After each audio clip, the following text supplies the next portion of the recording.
J'ai fait ma communion, j'ai fait ma confirmation, bref, un parcours, je dirais, traditionnel, incontestablement, mais sans pour autant avoir la foi. J'avais une vie tout à fait normale, je jouais au rugby, je buvais des bières, j'étais fiancé, tout se passait normalement, le Christ n'était pas là.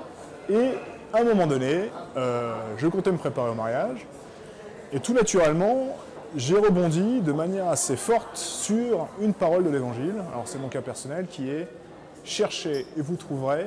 Frappez et l'on vous ouvrira. La question qui s'est posée à moi, c'est à un moment donné, on me parle d'une relation qu'on peut avoir avec Dieu, mais est-ce que je veux savoir? Est-ce que je veux comprendre? Est-ce que je veux connaître un peu tout ça?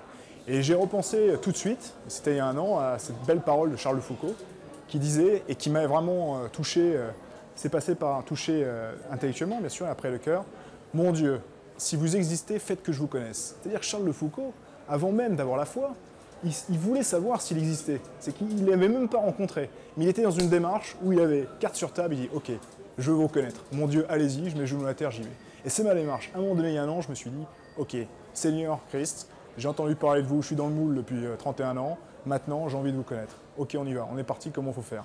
Et bien là, alors après on peut dire c'est de la coïncidence, on peut dire c'est le hasard. J'ai rencontré un père qui m'a donné les éléments.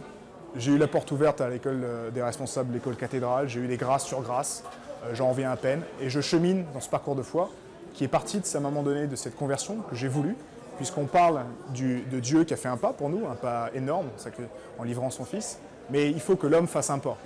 La foi, c'est aussi débrancher, c'est aussi, il faut être intelligent, il faut réfléchir, il faut y croire, mais il faut, comme Saint Pierre, quand Jésus lui dit « va pêcher toute la nuit », il pêche, il ramène rien, il n'a rien compris, de toute façon les disciples souvent ne comprennent rien, eh bien il faut oser ne pas comprendre. C'est un peu comme au rugby, en première ligne, on met la tête, on bourrine parfois, on débranche, et il faut se livrer, il faut s'abandonner.